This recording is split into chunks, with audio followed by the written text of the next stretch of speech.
시청자 여러분 안녕하십니까. 이봉수의 정상회담 2부 시작하겠습니다. 2부에서는 이제 한동훈 국민의힘 당대표의 인터뷰와 관련된 내용 그리고 거기에 대한 제 생각을 좀 말씀을 드리도록 하겠습니다. 한동훈이 이제 조선일보와 이제 인터뷰를 했었습니다. 그래서 최상병 죽음은 보수의 이슈이고 보훈과 안보의 이슈다. 보수가 더 컴패션, 연민을 갖고 했어야 했는데 지난 1년간 실패했다. 의원들을 설득해서 당론으로 최상병 특검을 관철시킬 것이다. 그래서 대표님께서도 최상병 사건이 터졌을 때 굉장히 좀 심각한 사안이라고 말씀하신 바가 있고 저도 100% 거기에 이제 동감합니다. 다만 이제 여기에 대해서 대통령을 비판하고 특검을 실시하고 하는 것은 제가 이를 왈가왈부할 생각은 없습니다만 최상병 사건에 대한 실체도 책임 있는 집권 여당의 당대표로서 한동훈이 공개를 해야 된다고 생각합니다. 용산과 국방부에서도 뭔가 잘못을 한 것 같긴 합니다. 확인되지는 않았습니다만 뭔가 부드럽지 않은 일처리가 있었던 것은 사실이었던 것 같고요. 부드러운 일처리가 없었던 것은 없었던 것이고 또 거기에 대해서는 당연히 특검이든 누군가 수사를 해서 범법행위가 있으면 관련자들 처벌하면 된다고 생각합니다. 그런데 이른바 박성 대령의 월권, 이 수사를 담당했던 이 월권이 또 문제의 시발인 것도 이미 드러난 사실입니다. 개정된 군수사에 대한 법률에 따르면 이러저러한 조사나 의견을 달지 않고 기본적인 사항만 정리해서 이제 경찰로 입첩해버리면 그만인데 제대로 된 수사도 하지 않아 놓고서 관련자들을 기소 의견으로 경찰에 입첩했다는 것 자체가 이 박대령의 어떤 수사 행태도 굉장히 문제가 많은 것이 지금 드러나고 있습니다. 그리고 결과적으로 여러 가지 논란의 여지, 그러니까 이런 일 처리에 대해서 용산과 국방부가 부정하게 어떤 행위를 했는 것이냐, 부적절한 공무 행사가 있었느냐는 불가하게 결과적으로 임성근 사단장에 대한 불기소 처분이 현재 이제 경찰에 이제 불기소 의견으로 일단 경찰 수사는 종결이 됐는데 법적 기준은 타당하다. 아무리 여러 가지 부적절한 언행이 있다 하더라도 사고 자체를 예방하지 말라는 식의 어떤 지시를 했을 가능성은 없습니다. 그러니까 여러 가지 논란, 언론 보도라던가 어떤 본인의 어떤 공명심 등으로 뭔가 좀 적절하지 않은 좀 지위가 내려갔던 사실이지만 이것이 최상병의 사망과 직접적인 인과관계가 있을 정도의 어떤 범죄 행위가 있었다고는 좀 보기 어려웠던 것은 어쩔 수 없는 사실인 걸로 저는 생각하고 있습니다. 많은 법조인들도 임성근 사단장에 대해서 징계 책임을 묻는 것은 아무 문제가 없으나 이 과실치사죄에 대한 법적 책임을 묻는 것은 좀 어렵다는 것이 일반적인 통례입니다. 이런 부분에 대한 한동훈 대표의 어떤 명확한 입장이 과연 국민들에게 전달되고 있는지 좀 의문이고요. 또한 이제 한동훈 대표는 인구 구조도 사람들 생각도 바뀌었다. 콘크리트 지지층 비율도 과거에는 우리가 3, 저쪽이 2였다면 지금은 2대 3으로 바뀌었다. 스윙 보터, 부동층 유권자의 마음을 얻어야만 우리가 이길 수 있는 구조다. 그러려면 더 유연하고 덜 배타적이어야 한다라고 얘기를 했습니다. 딱히 보면 형식적으로는 이게 비판할 얘기가 없습니다만 과연 더 유연하고 덜 배타적이면 많은 국민들의 지지를 받을 수 있다고 단언할 수 있습니까? 그거는 일종의 필요 조건에 불과하지 않나 라는 생각이 좀 듭니다. 그 다음에 보수가 미래를 위해 현재를 희생하라고 말하는데 당장 현재가 힘든 사람들이 동의할 수 있을까? 그러나 복지는 성장과 결합돼야 한다. 우리가 말하는 복지가 경제가 잘 돼서 보너스를 주는 개념이다. 성장을 통한 복지를 이루려면 자유로운 기업 활동을 장려해야 된다라고 얘기합니다. 그래서 마치 이제 복지를 중시하는 것처럼 이야기를 했는데 쭉 말씀을 들어보시면 이게 성장 중시 담론과 무엇이 다른가? 현재를 희생하는 담론과 또 어떤 차이가 있는가? 성장 중시, 성장주의자들이 복지하지 말자고는 안 그러죠. 당연히 성장을 일단 우선 파이를 늘린 다음에 나눠줄 이제 복지를 하자 이렇게 얘기하는 것이니까 과연 지금 한동훈 대표의 이제 인터뷰 내용 속에는 기존의 성장 중시 담론과 좀 무엇이 다른지는 좀 잘 모르겠습니다. 갈등에서도 중요하지만 우리는 옳은 일을 해야 한다. 의료 개혁만 해도 많은 국민이 불안을 느낀다면 정치는 뭐라도 해야 된다. 그래서 2026년 의대 정원 유예를 중재안으로 내놨고 여야정 협의체를 제안했던 것이다.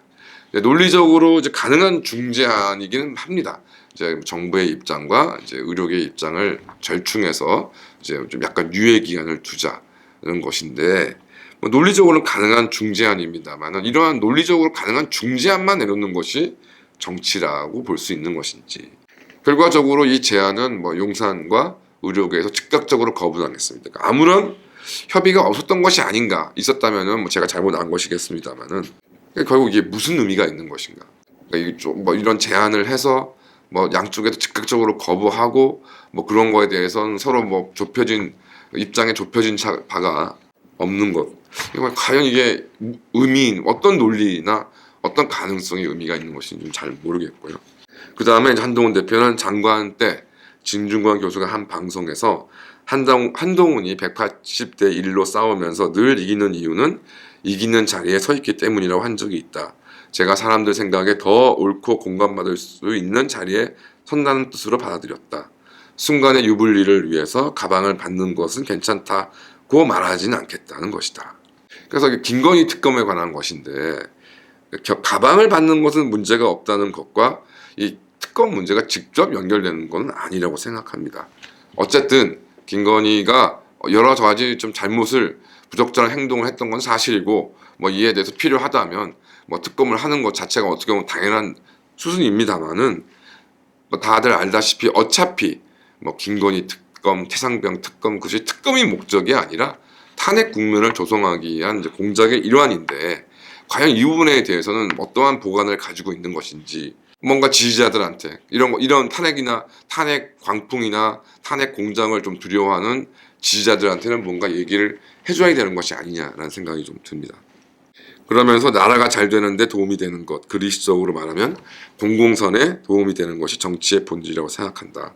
매일 아침, 점심, 저녁 약속을 잡는다. 비공개 행보도 많이 한다. 얼마 전엔 뭐 서울대, 공대 학장님 뵙고 3시간 넘게 듣고 왔다. 저는 뭐 국민이 잘 살려면 복지를 잘해야 하고 복지를 위해선 성장해야 한다고 본다. 지금 시점에선 AI가 생산력의 폭발적 증대와 경제 성장을 좌우할 것이라 믿는다. 그렇다면 정치가 어떻게 지원해야 하는지 과학자들과 얘기했다. 뭐 전력 공급이 중요한 AI 시대에는 송전만 확충이 절대 필요하다. 뭐 원전도 뭐 송전만도 필요하다. 뭐 이런 이야기 하고 있고, 이제 뭐 파운데이션 모델이나 클라우드 모델은 미중 경쟁이 치열하고 뭐 미국이 이미 선점했지만 우리가 또 뭐 틈새 시장을 노려서 애플리케이션 같은 것들은 이제 틈새 시장을 노려서 기회를 잡아야 된다고 본다.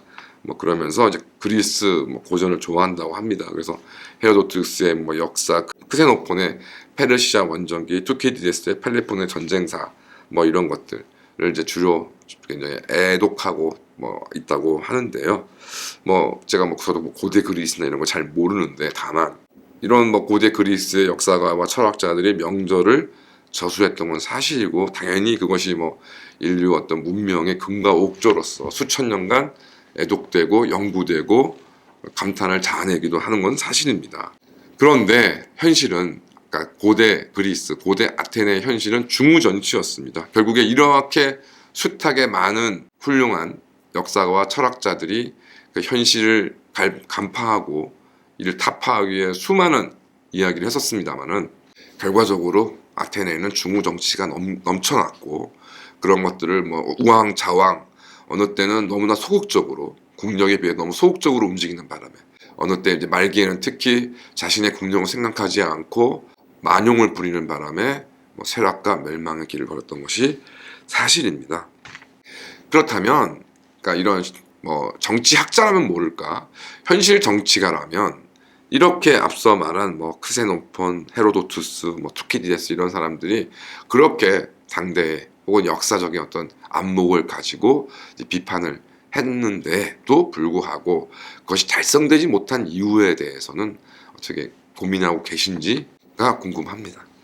이제 지금 뭐 미국의 금리가 이제 인하가 되면서 아파트 가격의 상승이 이제 부채질하고 있습니다. 서초구와 도봉구의 아파트 매매가 격차는 1년 만에 3.42배에서 3.57배라고 늘어났다고 합니다. 부동산 뭐 114에 따르면 이제 뭐 8월 말 기준 서울 지역 아파트 3.3 평방미터, 이제 평이죠. 평당 평균 매매가격은 4,106만 원으로 1년 전보다 96만 원이 올랐고, 서초동의 평당 매매가가 7,774만 원, 강남구가 7,375만 원, 가장 낮은 지역은 도봉구로 2,179만 원이었다고 합니다.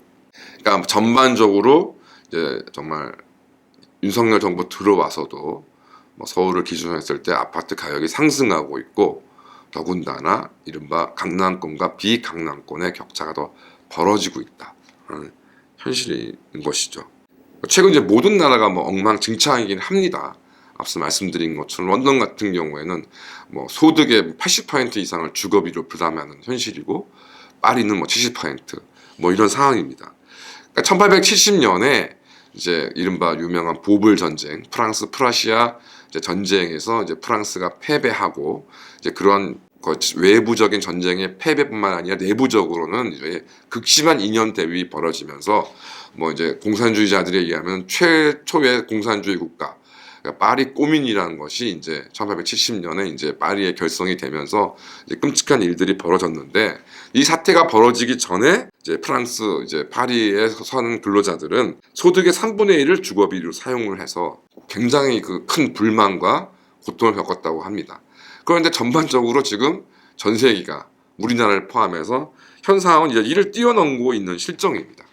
싱가포르 같은 경우는 정말 작은 나라, 또 그 작은 나라인데 정말 또 다양한 민족과 다양한 언어, 다양한 종교를 가지고 있는 사람들이 살고 있습니다.